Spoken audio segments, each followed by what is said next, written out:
Assalamualaikum warahmatullahi wabarakatuh. Halo teman-teman semua, kembali lagi di podcast Teman Dengar Kita bersama saya Bunga Azizah Nurzakiyah. Di episode kali ini, tema yang akan kita angkat adalah tentang self-improvement atau pengembangan diri. Menurut saya tema ini akan jadi bahasan yang sangat seru ya. Jadi pastikan teman-teman untuk mendengarkan podcastnya sampai selesai. Nah teman-teman, untuk membahas tema ini, kita udah bersama Kak Ayu Hazarina. Kita sapa dulu ya. Assalamualaikum Kak Ayu, apa kabar? Selamat datang di podcast Teman Dengar Kita. Nah Kak Ayu, biar kita lebih akrab nih, silakan untuk perkenalkan diri terlebih dahulu dan apa aja aktivitas Kak Ayu sekarang. Waalaikumsalam. Halo semuanya, pendengar setia Teman Dengar Kita. Perkenalkan, nama saya Ayu Hazarina, seorang yang lagi senang-senangnya belajar, terutama tentang diri, tentang mencintai diri, dan juga tentang pengembangan diri. Aktivitas utama saat ini adalah sebagai penyusun program stimulasi untuk anak usia dini di sebuah daycare di Palembang. Aktivitas lainnya adalah diisi dengan kegiatan belajar dan juga sharing di salah satu platform pengembangan diri berbasis psikologi. Terima kasih banget hari ini sudah diizinkan berbagi di podcastnya Teman Dengar Kita. Semoga teman-teman semua dalam keadaan sehat, selalu dalam lindungan Allah Subhanahu wa Ta'ala, dan juga bisa mendapatkan insight-insight yang positif dari apa yang hari ini akan saya sharingkan. Wah, itu tadi ya teman-teman, perkenalan singkat dari Kak Ayu. Produktif banget ya. Kita doain semoga semua aktivitas yang Kak Ayu jalanin saat ini semuanya berjalan dengan lancar. Oke, kita langsung masuk aja ke temanya ya teman-teman. Kenapa sih banyak orang ngerasa hidupnya gitu-gitu aja? Kayak stuck, gak tahu mau ngapain. Kalaupun misalnya dia punya aktivitas, kuliah, atau kerja gitu, tapi rutinitas yang mereka jalanin itu siklusnya berulang aja setiap hari. Gak ada hal yang lebih dari hanya sekedar kewajiban mereka. Sementara ada orang yang kuliah tapi juga berprestasi, menang kompetisi sana-sini, atau orang yang masih muda tapi track record kerjanya udah bagus banget, sementara dia ngerasa gak ada progresnya gitu. Sebenarnya hal ini terjadi karena apa sih? Mari kita tanya sama Kak Ayu, apa penyebab yang membuat aktivitas dalam kehidupan kita itu rasanya stagnan? Silahkan Kak Ayu. Wow, pertanyaan yang menarik banget ya, soal kenapa hidup kita stagnan, merasa stagnan. Jadi sebelum masuk ke situ, izinkan aku menjelaskan dulu tentang duduk permasalahannya kayak apa. Nah, jadi ketika teman-teman mulai merasakan sebuah perasaan yang bosan, rasanya kok gitu-gitu aja, hidup aku kok hanya sekedar menjalani rutinitas sehari-hari, gak ada tantangannya, gak kayak hidup orang lain kok di usia yang sama kayak aku tapi prestasinya udah banyak banget, dia populer, dia punya banyak pengikut, dia kaya raya, sampai kita itu sangat mendambakan kehidupan orang lain. Ketika teman-teman merasakan perasaan ini, yang teman-teman harus lakukan pertama kali adalah sadari kalau teman-teman sedang merasa bosan, terima perasaannya. Lalu selanjutnya apa? Teman-teman harus bersyukur nih. Karena apa? Karena ini artinya teman-teman sedang merasakan ketakutan. Ketakutan artinya teman-teman sedang keluar dari zona nyaman. Ketika seseorang keluar dari zona nyaman, maka secara otomatis dia akan berpindah zona, yaitu ke zona takut. Di zona takut pilihannya ada dua. Teman-teman mau menghadapi ketakutannya lalu berpindah ke zona yang selanjutnya yang lebih maju lagi, yaitu zona belajar, atau teman-teman tetap mempertahankan rasa takutnya sehingga teman-teman balik lagi ke belakang dengan melakukan kebiasaan-kebiasaan yang lama lagi, rebahan lagi makin landai. Jadi, ketika teman-teman merasakan perasaan kayak gini, cepat-cepat disadari, harus disyukuri, lalu jadikan momentum untuk mendengarkan teriakan-teriakan dari dalam jiwa teman-teman sekalian. Buru-buru self-talk, buru-buru tanyakan, aku tuh pengennya kayak gimana? Aku tuh pengen melakukan apa? Tujuan aku kayak apa? Karena serbahan apapun kita, naturalnya manusia itu membutuhkan sebuah pertumbuhan. Karena apa? Karena kita manusia membutuhkan pengakuan dari orang lain. Kita membutuhkan eksistensi. Kayak gitu. Oke, baru deh kita masuk ke pertanyaan yang selanjutnya. Yang dari tadi itu baru preambulnya aja ya teman-teman. Kenapa kita merasa hidup kita gini-gini aja? Sebenarnya jawabannya simpel banget. Karena kita nggak kenal sama diri kita sendiri. Serius, karena kita nggak kenal sama diri kita sendiri. Kita tuh nggak pernah kenalan sama diri kita sendiri. Teman-teman sadar nggak sih kalau sebenarnya kita itu lebih mudah terkoneksi dengan dunia luar daripada terkoneksi dengan diri sendiri? Apa coba contohnya? The world in my hand. Dunia itu ada di genggaman kita bahkan. Melalui apa? Melalui smartphone kita. Saat kita merasakan stagnan, maka apa sih yang teman-teman biasanya lakukan? Ayo coba ya dijawab ya, meskipun aku nggak tahu. Teman-teman tetap boleh jawab. Yang biasa kita lakukan adalah biasanya searching, mencari distraksi. Wah, enak banget ya liburan kayak gini. Oh, enak banget kerjaannya kayak gini. Enak banget jadi YouTuber, banyak uang. Padahal kita nggak tahu mereka tidurnya berapa jam. Kita nggak tahu mereka mikirin konten itu kayak apa. Kita nggak tahu capeknya ngedit itu kayak apa. Yang kita lihat apa? Covernya doang. Kita mendambakan kehidupan enak orang lain, tapi kitanya sendiri rebahan. Halo, gimana kita mau sukses kayak orang lain? Selama ini kita cuman jadi apa?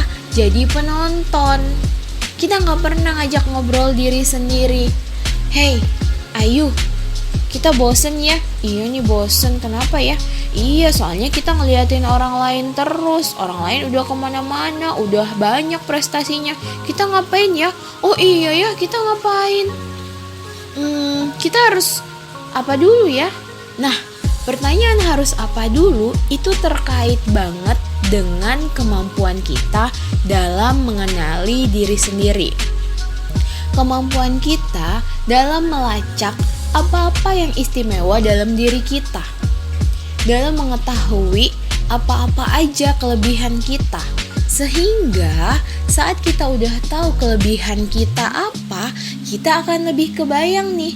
Oh, kelebihan aku adalah interpersonal skill. Aku ini orangnya persuasif. Aku seneng banget nih ngoceh-ngoceh. Seneng banget nasehatin. Aku juga lagi senang belajar. Lagi seneng banget ngomongin tentang self improvement, tentang self love. Berarti aku kayaknya harus jadi pembicara deh. Aku kayaknya harus jadi content creator nih. Supaya apa? Supaya hidup aku lebih bermakna. Buat apa? Energinya aku pakai untuk menyebarkan kembali apa yang aku miliki kepada orang banyak agar orang lain juga bertumbuh karena aku. Saat kita tahu ada orang lain yang berterima kasih atas apa yang kita lakukan, mengapresiasi, mengakui eksistensi kita, maka disitulah sebuah keberkahan terjadi. Keberkahan itu bukan hanya tentang diri kita sendiri, tapi bagaimana caranya kita bisa bermanfaat untuk orang lain. Dasarnya apa? Yang tadi yang aku bilang, kenali dirimu sendiri. Kenalan dengan dirimu. Kenali apa yang menjadi kelebihanmu. Apa yang membuat kalian spesial dibandingkan dengan manusia yang lain? Lalu terjemahkan ke dalam kegiatan-kegiatan apa yang kira-kira ini bisa dimanfaatkan untuk orang banyak. Gitu. Oke, jadi itu jawabannya ya teman-teman. Jelas banget permasalahannya adalah karena kita nggak mengenali diri sendiri. Jadi sepertinya kita memang perlu meluangkan waktu untuk self-talk gitu ya. Kira-kira apa sih yang istimewa dari diri teman-teman? Karena setiap manusia itu pastinya diciptakan dengan kelebihannya masing-masing. Ketika teman-teman punya kontribusi dalam kegiatan yang teman-teman sukain dan itu bermanfaat, kemudian dapat feedback yang baik dari orang-orang, saya yakin teman-teman gak akan merasa stuck kok. Dalam artian gak akan merasa bosan gitu dalam kehidupannya. Nah, pertanyaan selanjutnya nih Kak Ayu, faktor apa sih yang menghambat seseorang melakukan apa yang seharusnya dia lakukan? Yang menghambat seseorang melakukan apa yang seharusnya dilakukan. Oke. Satu pertanyaan, apakah teman-teman punya minat terhadap apa yang sedang teman-teman lakukan? Apakah ini adalah passionnya teman-teman? Coba dijawab ya. Boleh teman-teman jawab di dalam hati. Nah, apa sih passion itu? Apakah passion adalah sesuatu hal yang membuat aku sangat tertarik? Apakah passion adalah sesuatu hal yang membuat mataku berbinar-binar saat mau melakukan sesuatu? Membuat aku bergairah, membuat aku bersemangat? Apa itu yang namanya passion? Ternyata belum tepat teman-teman. Kita tuh ya kalau misalkan lihat seseorang, misalkan aku tuh suka banget lihat foto-foto. Wah, fotonya bagus banget nih. Apakah dengan bergairahnya aku untuk bisa melakukan hal yang sama dengan orang yang mengambil foto tersebut, apa udah bisa disebut dengan passion aku? Belum tentu teman-teman. Karena passion itu adalah kaitannya dengan apa-apa yang sudah Allah instalkan ke dalam diri kita. Dan itu antara satu manusia dengan manusia yang lain akan beda banget. Dia bisa jadi sama-sama suka foto, tapi yang satu suka foto pemandangan, yang satu lebih suka memfoto manusia. Nah, itulah passion. Sesuatu hal yang bukan hanya membuat kalian tergila-gila, berbinar-binar, tapi juga kalian mampu melakukannya. Sesuatu yang memang sudah Allah instalkan. Ini dirancang khusus hanya untuk kalian.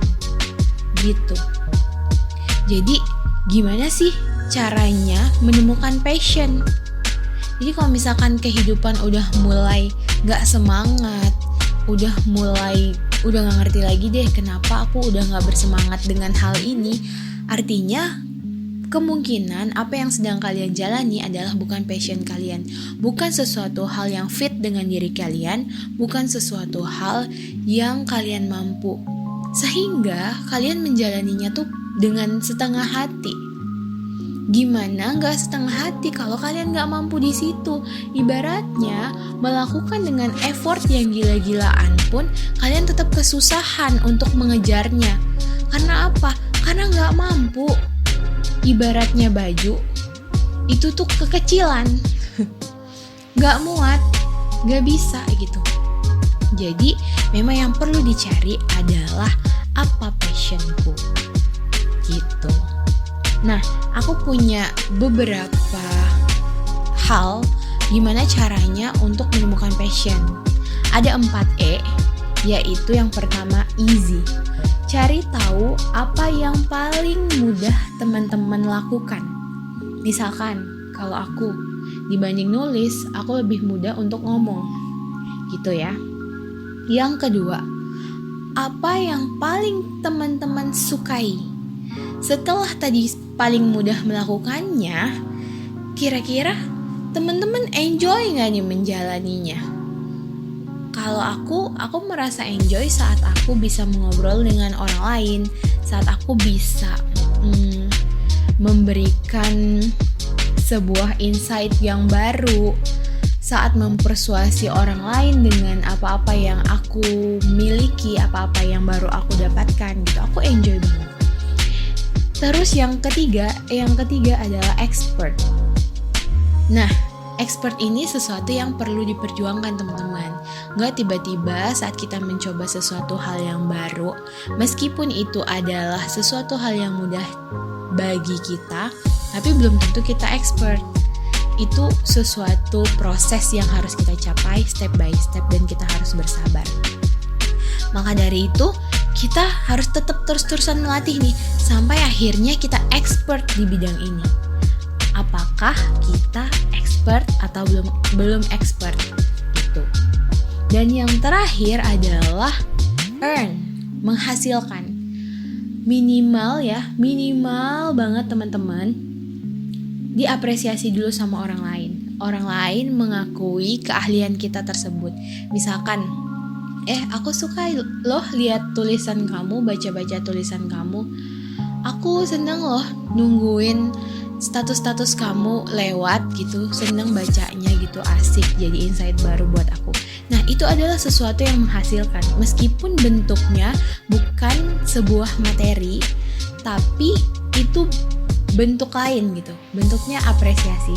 Nanti lama-kelamaan setelah expert, insya Allah nanti Allah yang akan pantaskan sendiri untuk bisa earn, untuk bisa menghasilkan.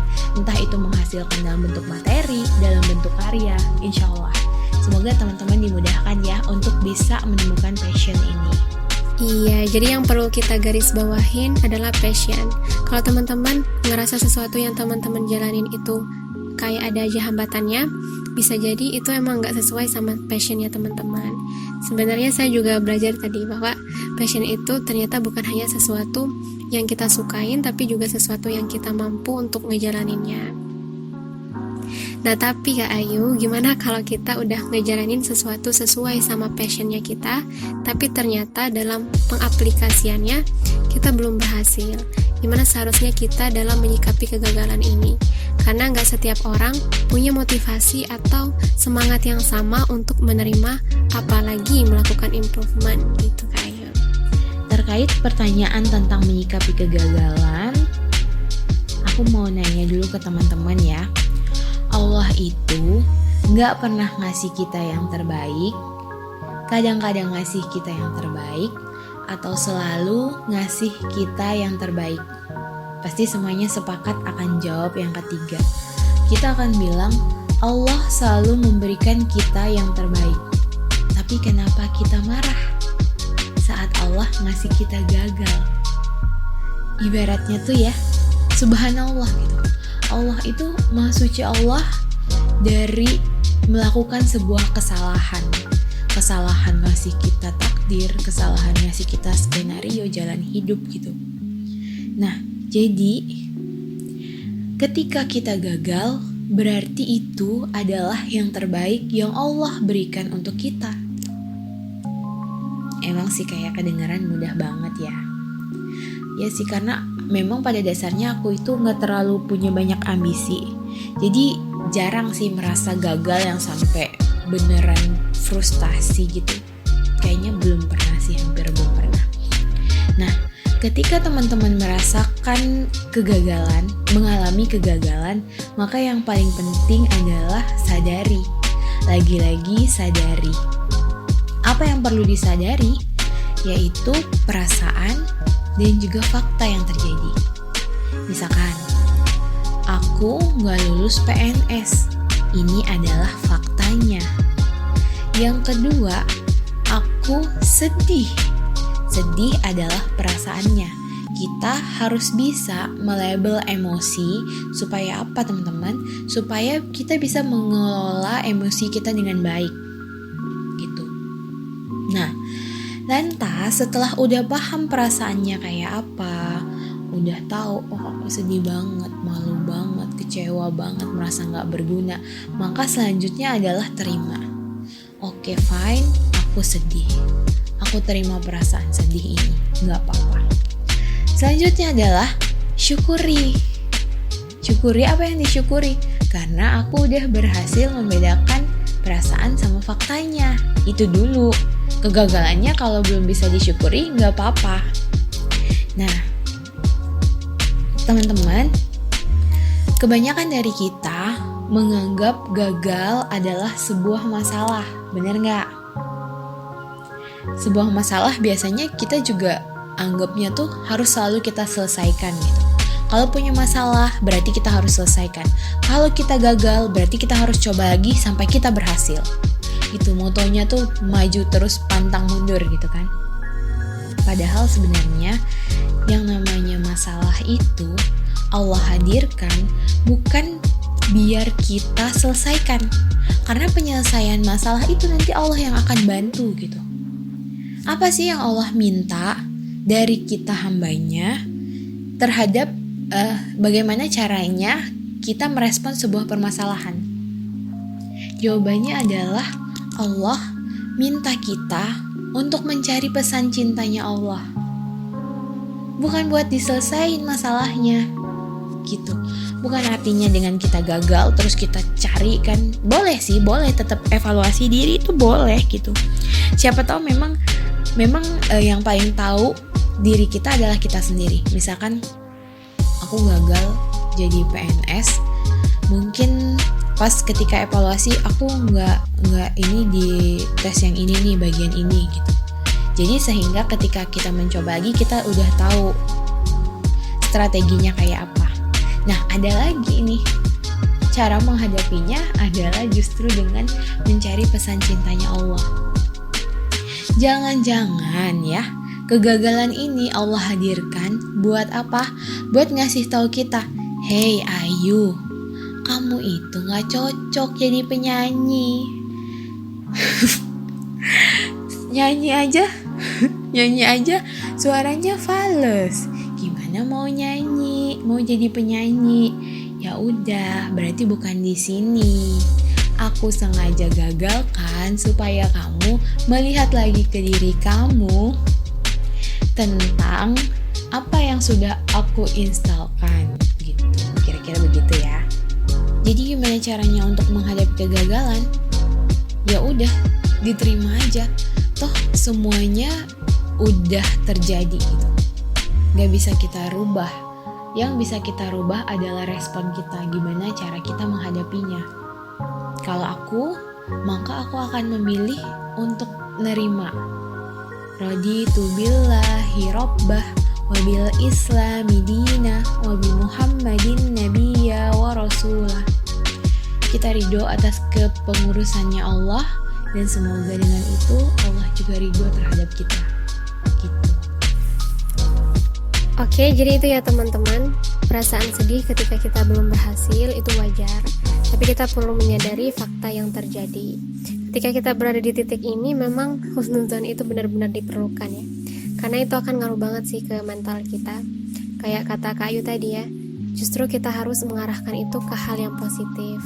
Oke, kita belum berhasil saat ini, yaitu emang karena kita belum waktunya aja gitu. Atau memang ternyata Allah udah persiapkan sesuatu yang lebih baik lagi untuk kita. Emang susah ya teman-teman, tapi kita sama-sama belajar. Nah, yang terakhir nih Kak Ayu, sesuai sama judul podcast kita nih, apa aja sih yang seharusnya kita lakukan untuk melakukan pengembangan diri atau self-improvement? Apalagi kita udah mau berganti tahun ya, jadi harusnya ada perubahan yang lebih baik lagi tentunya di tahun yang akan mendatang. Cara untuk melakukan self-improvement ya, berarti yang pertama adalah self-awareness dulu. Jadi ada stepnya ya teman-teman, gak langsung kita itu melakukan sebuah pengembangan terhadap diri kita. Apa itu self-awareness? Self-awareness adalah kesadaran diri. Jadi teman-teman diminta dulu sadar akan keadaan dirinya masing-masing. Sadar siapa diri teman-teman, sadar di mana posisinya teman-teman sekarang, sadar mau apa, mau kemana teman-teman setelah ini. Nah, yang perlu disadari itu adalah yang tadi aku bahas, bahwa teman-teman harus mengenali diri sendiri dulu. Apa atributnya, atribut positifnya apa, lalu teman-teman saat ini sedang ngapain, nanti mau kemana gitu, itu harus diterjemahkan dulu. Setelah teman-teman sudah dalam fase sadar, maka ke fase selanjutnya, yaitu self-concept. Apa itu self-concept? Jadi teman-teman harus punya konsep citra diri yang positif dulu terhadap dirinya. Karena tadi udah kenal sama dirinya, pasti kita tahu dong apa kelebihan kita, apa kekurangan kita. Nah, yang kekurangan tadi teman-teman harus convert dulu jadi sesuatu hal yang positif. Contohnya, aku itu punya atribut yang aku namakan sebagai atribut lelet. Nah, waktu aku di coaching itu aku cari tahu dulu nih, apa sih penyebabnya aku itu lelet.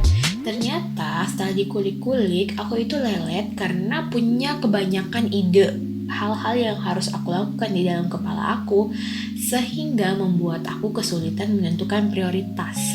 Sampai akhirnya aku itu kalau ngerjain sesuatu tuh suka di akhir-akhir gitu, sehingga dicap jadi lelet.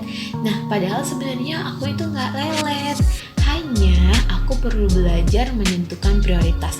Jadi di situ apapun atribut teman-teman itu adalah yang spesial yang udah Allah berikan kepada teman-teman, meskipun kata teman-teman itu tuh buruk gitu. Misalkan aku itu ceroboh, apa sih bahasa positifnya dari kata ceroboh? Misalkan aku itu perlu belajar pelan-pelan. Nah itu, teman-teman harus punya dulu konsep yang positif terhadap diri sendiri.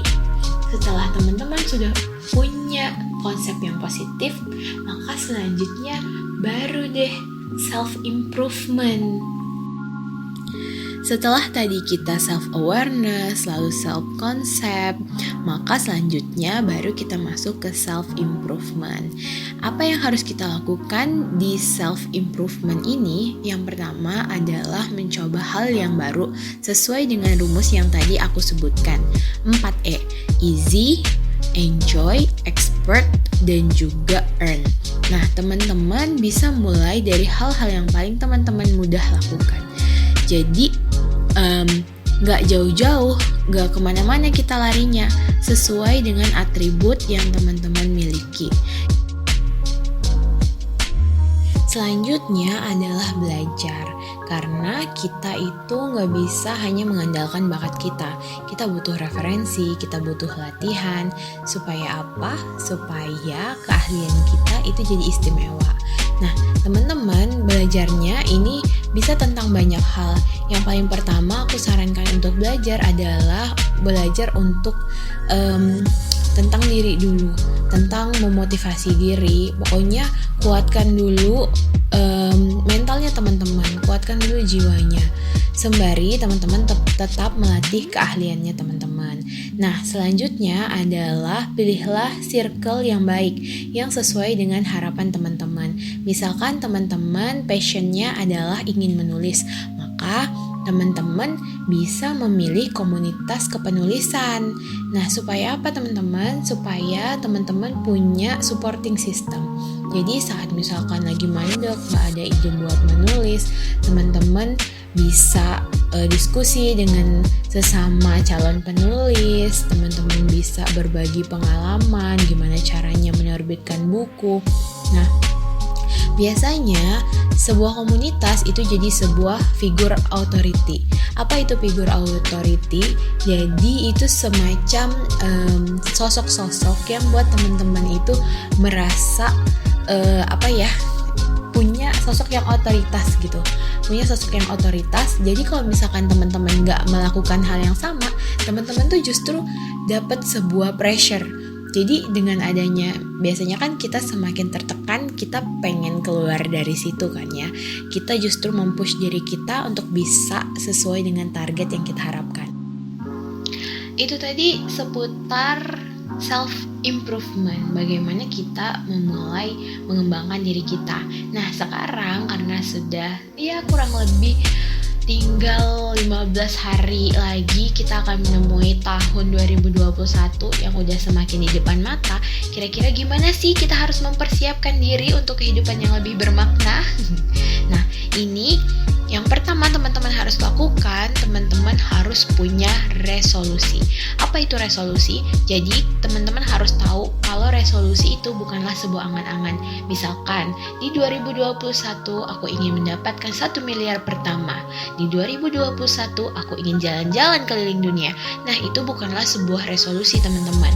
Arti dari resolusi adalah resolusi. Jadi solusi yang berasal dari permasalahan sebelumnya.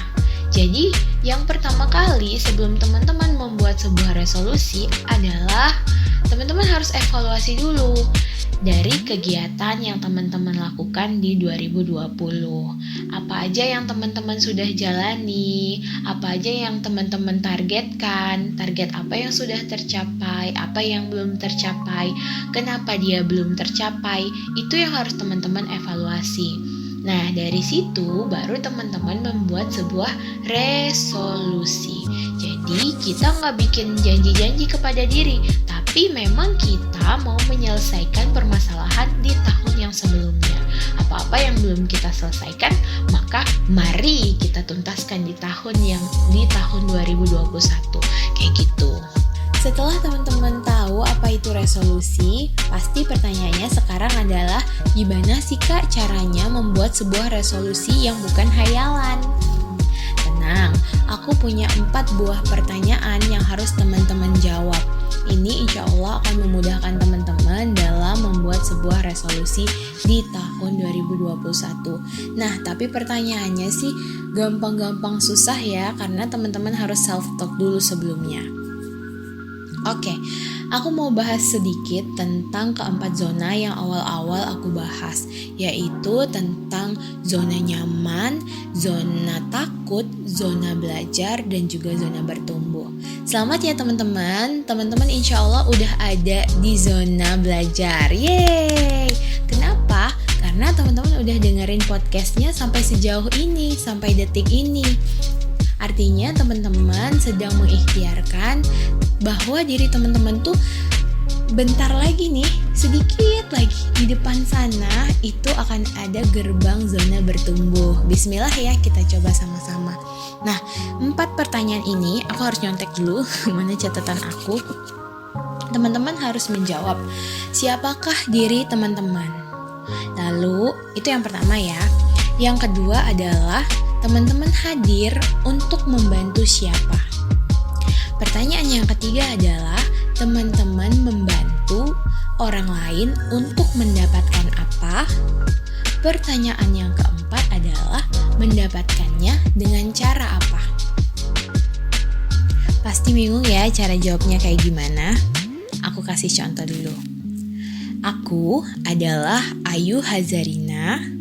Aku hadir di sini untuk membantu anak muda usia 20 sampai dengan 30-an. Aku ingin membantu mereka dalam hal memberitahu mereka bagaimana caranya mencintai diri. Aku akan memberikan pemahaman tersebut melalui tulisan, melalui podcast, dan juga melalui konten-konten yang aku buat. Nah, kurang lebih contohnya kayak begitu. Kira-kira pada paham nggak? Tenang aja, teman-teman, ini tuh memang pas aku belajar tentang ini, nggak semua orang tuh langsung ngerti loh, serius. Jadi teman-teman tenang aja, kalau teman-teman belum paham caranya, nggak apa-apa, it's okay. Dinikmati dulu ketidakpahamannya ini. Nah, ini adalah sebuah rumus.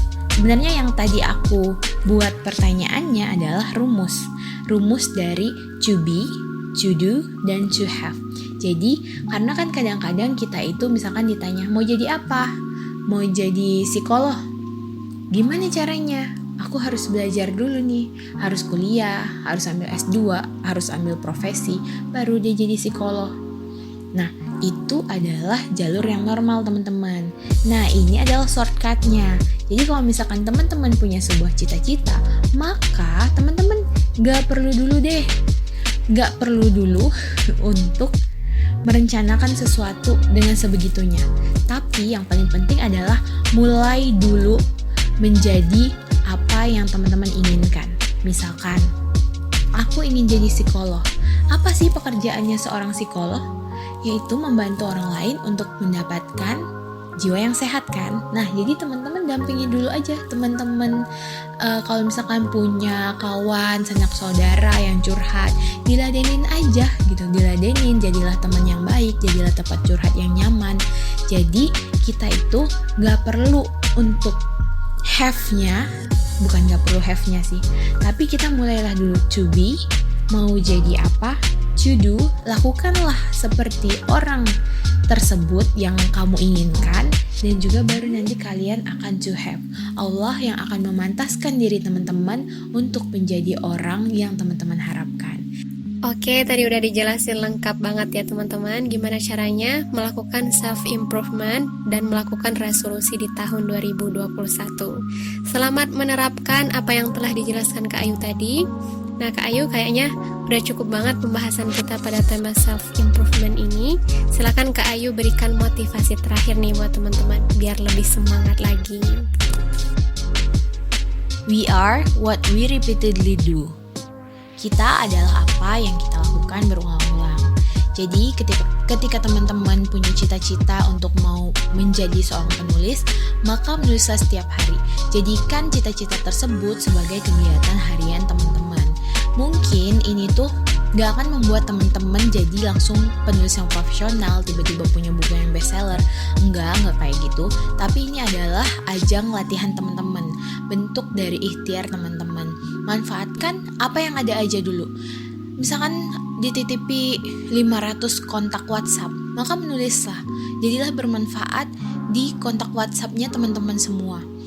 Ketika teman-teman punya Instagram, maka menulislah di Instagram. Jadikan followers yang sekian ribu itu sebagai amanah bagi teman-teman untuk menjadi bermanfaat bagi orang lain. Nah, mungkin ketika teman-teman melakukan ini, teman-teman artinya sedang mengeksposur diri teman-teman sedang membuka diri teman-teman sehingga akan dilihat dari orang lain. Bisa jadi orang nggak mengapresiasi atau orang justru berkomentar yang buruk, memberitahu kita hal yang negatif misalkan. Nggak apa-apa, sadari aja perasaannya, bedain antara perasaan dan juga faktanya, tapi teman-teman harus tetap maju. Karena ini semua tuh artinya teman-teman sedang berada dalam fase yang gak nyaman. Ada quote yang kayak gini bunyinya. There is no comfort in growth zone, there is no growth in comfort zone. Jadi gak ada yang namanya zona nyaman di zona bertumbuh, begitu pula sebaliknya. Gak ada pertumbuhan di zona nyaman. Sekarang pilihannya cuma ada dua. Teman-teman memilih bertumbuh tapi meninggalkan kenyamanan, atau teman-teman mau pengen nyaman tapi juga gak bertumbuh. Silakan mau pilih yang mana. Selamat bertemu dengan 2021. Semoga 2021 mengantarkan teman-teman menjadi pribadi yang terbaik menurut versinya Allah. Teman-teman bisa menjalani skenario-nya Allah sesuai apa yang Dia harapkan. Teman-teman bisa menemukan panggilan hati bagi teman-teman semua, bisa bermanfaat bagi agamanya Allah, bagi umat manusia yang ada di muka bumi ini, insya Allah. Segitu aja sharingnya. Terima kasih sudah mendengarkan. Wabillahi taufiq wal hidayah. Wassalamualaikum warahmatullahi wabarakatuh. Waalaikumsalam warahmatullahi wabarakatuh. Terima kasih banget Kak Ayu udah mau sharing sama kita semua di sini. Saya yakin ini akan bermanfaat karena tadi penjelasannya keren banget. Sehat dan sukses selalu untuk Kak Ayu. Semoga kita bisa ketemu di lain kesempatan. Untuk teman-teman, terima kasih juga telah mendengarkan podcast ini sampai selesai.